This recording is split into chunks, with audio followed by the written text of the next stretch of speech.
Welcome to Fiscal Solutions YouTube channel. Today here with me in our studio is Dragana Babić, our legal consultant. Welcome, Dragana. Thank you for inviting me once again. Besides the sale receipt, which is the most common fiscal document created on a cash register in retail stores, return procedure is also a very important function which happens during everyday sales, right? Yes. So, Dragana, can you please tell us, is it possible to define how does that process look like in countries with predefined fiscalization rules? Yes, Mina, you are completely right. Although customers in most cases leave the store with a sales receipt in their hands, a return procedure is something that absolutely has to be supported and possible in all of those business premises. Although we can differentiate return documents in several ways, I would say that the main classification includes two kinds of return documents. The ones which are issued in the same or very similar manner as a standard sales receipt, and the ones which are issued in a way completely different than standard procedure for issuing fiscal documents. So what does it mean that they are issued as standard receipts? Well, that would mean that the same process which was used for issuing of a standard sales receipt is used for issuing of a return document as well. For example, in software-based fiscalization systems, the sales receipt and the return would not much differ except in values. So for a simple return document, we would have a negative total, but all other elements would be standard.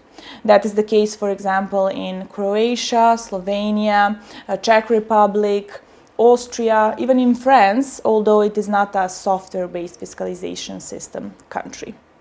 On the other hand, for hardware-based systems, we can recognize more differences. There, besides the possibility of having a very similar type of a document as a standard sales document, much more frequently we can recognize the situation that issuing of return documents should be done using a separated procedure than a standard procedure.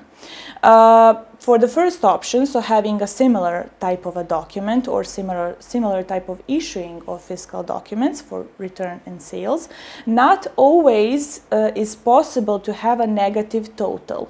For example, in Italy, although a return document is issued using a fiscal device, the total of this receipt would not be with a minus sign, and it would be issued using a special command. Also, not a convenient situation can be recognized in Poland and in Serbia, for example. There, not only that the procedure is completely separated from using a fiscal device, it is actually done manually. Another example, a hardware-based system example, is related to Romania. There, not only we have a completely separated procedure from using of a fiscal device, we have a manual procedure, and it requires actually issuing of three very specific documents related to return. Can you define the most important consequence regarding these differences? Well, I would mention as one of the most important issues is the topic of the possibility or impossibility of mixing sales and return. But this is very variable and depends on particular handling of issuing of return documents in a particular country. Okay. Thank you, Dragana. I'm sure this was very useful for our listeners, and thank you again for being my guest today. You're welcome.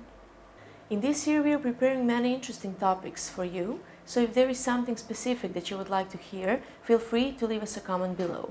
Don't forget to like, share, and subscribe. See you soon. Bye.